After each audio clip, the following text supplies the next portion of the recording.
Hello, and welcome to my video on organizing English writing. Depending on your background, this may be the most important video you ever watch about writing in English. Which is a big thing to say, I know. Let me explain. Let's talk about something that's not related to English. Let's talk about greetings. How do you say hello? Well, the answer to that depends on many things. It depends on who you're saying hello to, it depends on the specific situation, and it depends on where in the world you are. Many years ago now, there was a book that was written called Kiss, Bow, or Shake Hands. And this book was about doing business in different countries around the world and explaining different parts of culture. But just the title itself gives us a lot of information. So if something as simple as saying hello is different in different parts of the world, it really shouldn't be surprising that something as complicated as academic writing can also be very different. And in fact, it is. Here's the problem. Our culture is so normal to us that it doesn't even occur to people that there are alternatives, that there are different ways of doing things. But there are. And that's what this video is about. The way that we organize our thoughts in English might be different, and might be very different from what is normal for you if you learn to write in a different language. So, the point and purpose of this video is this. Don't just write a paragraph or an essay in English. Write an English paragraph or essay. This might seem like kind of a silly thing to say, but trust me, stick with me. By the time we get to the end of this video, I trust that you will see the wisdom in this. So let's get started. First of all, I have really good news. The way that we organize our thoughts in English is pretty straightforward. And I'm not just saying that because I speak English, so I think it's normal for me. I'm saying it because objectively it is pretty simple. Here's the basic model that we follow. You say what you're going to say, you say it, and then you say what you said. So, if you're writing a paragraph, the part where you say what you're going to say, that's the topic sentence. In English, especially in English academic writing, the reader needs to know what you're talking about right from the very beginning. You don't hide it. Right from the start of the paragraph, the reader knows what he or she is going to read. Then you say it, and you notice that that box is the biggest one. Those are the supporting sentences. That's where you prove your point. That's where you explain why you are right. That's where you give your examples. That's where most of the writing takes place. And then the last part, say what you said, that's the concluding sentence. Now, I should say before I go too much further, say what you're going to say and say it. We pretty much always follow that. That last part though, the say what you said, there's more freedom there. I've included it this way because it is generally true that you say what you said, but there are different ways of doing that. So that's what we do if we're writing a paragraph. If we're writing an essay, it would look more like this. The say what you're going to say is the introductory paragraph. Now it's a little bit more complicated than that, and I've got a different video about writing introductory paragraphs, and you should watch that afterwards. But the idea with the introductory paragraph is that you are getting the reader ready for what is going to be in the rest of the essay. Say it. There's the body paragraphs, sometimes 2, sometimes 3, depending on your specific situation. Generally, in North America, we teach our high school students to write essays with 3 body paragraphs, which means if you're getting ready to go to college or university in North America, that's the model that you should follow because that's what the other students will be doing. That is what the professors or the instructors will be expecting. 3 body paragraphs.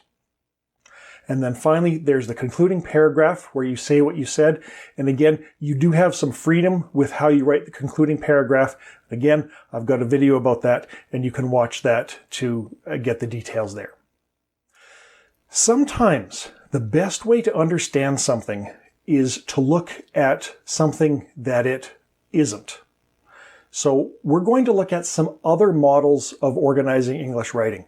And we're doing this for 2 reasons. One is because It will show you the contrast. It will show you some differences of other ways of organizing writing.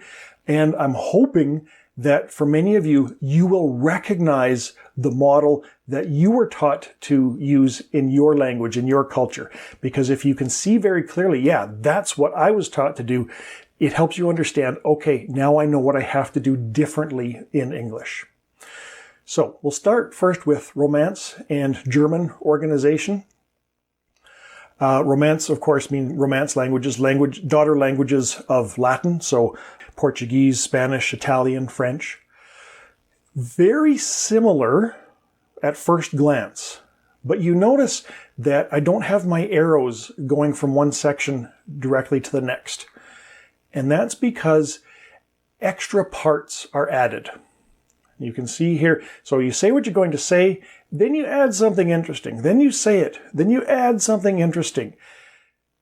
Then you can walk away from the main topic. Now, the idea is that this makes the paper more interesting. Here's the problem. If you hand a paper like this in to an instructor or a professor in North America, they're going to look at this and they're going to say that you are off topic. So instead of thinking that your paper is interesting, which is of course what you mean, they're going to look at this and this and this. And the thing that they're going to be thinking is, what are you talking about? Why are you talking about these irrelevant points? Why are you telling me things that aren't part of the direct progress of your essay? Another type of organization is Asian organization. Now, I taught for 5 years in Taiwan, and I've also taught many Chinese-speaking students since I've come home. And I have seen this type of organization again and again. And I have to say, at first, it was so completely confusing. I had no idea what the students were trying to say. Eventually, I figured out that they were playing a different game, that they were organizing their writing differently. And it was a little while after that that I came across some information that explained this to me, and it all made sense all of a sudden. So here's one type of Asian organization, is where we go around and around. So the writer starts, here are some ideas, here are some more ideas, here are some more ideas, here are some more ideas, and then we finally get to the point. So here is my point. You must see that I am right. I've explained this and this and this and this and this. Now, at the time that I explained those, you didn't know why I was explaining those ideas. But now at the end, now you do, right? And we don't get to the point until we get to the very end. Well, for an English reader, that's really confusing, because I, as an English reader, I am expecting to hear the organization and the main point of the writing at the very beginning, not the middle, and certainly not at the very end. I have read, in fact, that in some Asian writing, the writer never does clearly state the topic. The reader has to figure it out. Again, for an English reader, that's really, really confusing. Let's look at another model. Now, I don't speak Arabic, but many of my students do. Many of them have, when I start talking about this, they start laughing and smiling and say, yeah, that's what we're supposed to do. Let's take a look at it. Here are my points. And here are my points again. And here are my points again. Well, as an English reader, again, this leaves me scratching my head. Why are you repeating yourself? Now, I have been told, and I have read, that in Arabic, this type of organization is considered proper, and it's considered even very beautiful, by explaining the same ideas from slightly different angles or explaining in slightly different ways. As an English reader, I look at this and I ask myself, so you wrote this paragraph, fine, and then you wrote this paragraph where you're talking about the same ideas, and I'm left wondering, what happened here? Did the phone ring and you talked to your friend for 2 hours and you came back and then you finished writing? Then you continued writing? You've already talked about these ideas. Why are you doing it again? And then when I see the same or the similar ideas a third time, now I really don't know what to do. To an English reader, this looks really, really disorganized. This looks like this writer just didn't make an outline, just didn't organize their thoughts before they started writing. Now again, in Arabic, this is what is expected, but not in English. In English, this is really confusing. I'd like to share with you, I'm just going to move forward here. I'd like to share with you something that one of my colleagues said.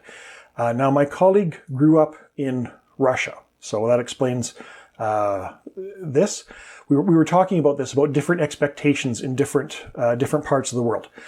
One thing that blew my mind, she says, 15 years ago, when I was in an EAP course, English for Academic Purposes, so almost in university, but not quite, in Manchester, which, for those of you who don't know, is in England, and wrote a research paper that was the English conclusion was a restatement of what you had just told your readers.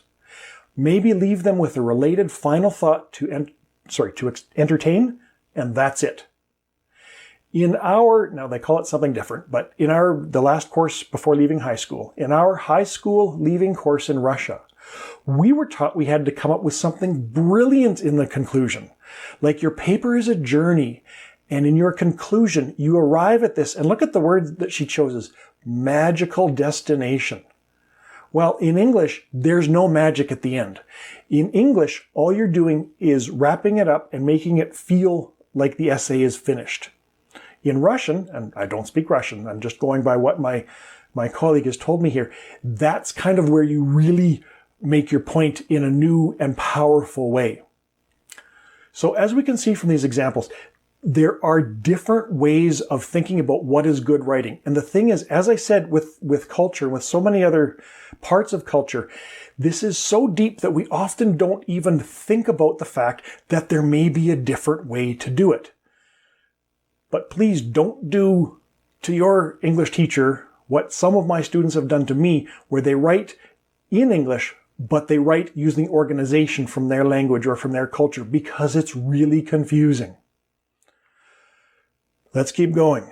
It's not just organization. So I've talked about organization because I think that's kind of the clearest, easiest aspect to talk about, to explain. It's not just organization when we talk about writing in a new style, in a new language. There are other areas of difference. For example, the degree of directness. So some cultures have told, or some students from different cultures have told me that they think that the English style of writing is very direct, to the point where it's almost rude, because it's so clear and so organized and so there's no art to it, they say. Other people tell me, they ask me, why is English, why do you hide behind the language? Why don't you just say what you mean? So, like with a lot of things, I think in terms of the degree of directness, how directly we explain our ideas, English is kind of in the middle. But that varies as well from from culture to culture. There's also the concept of topic sentence or a thesis statement. I was surprised when I was preparing for this video to learn that, according to what I read, that the concept of a thesis statement is completely foreign, is completely strange to people who are writing in German. That they just don't have that idea. They just think that's the strangest thing. The style of reasoning, and if you've lived in different cultures, hopefully kind of cultures that are very different from each other, you may have noticed this as well, is what is a convincing argument, what shows good logic and good thinking, can be different in different parts of the world. So what might be a very convincing argument in one part of the world, other people might just look at you and say, in a different part of the world, might just look at you and say, yeah, so that doesn't prove what you're saying at all. Something else is and we've talked specifically about this, is when the main idea is presented. So in the Asian model that we looked at, the main idea, if it is talked about at all, it comes in the very end. Where in English, it comes at the beginning. We know from the beginning what we're going to read about. And the last one that I've got here is reader versus writer responsibility. This is how much the writer can assume that the reader will know.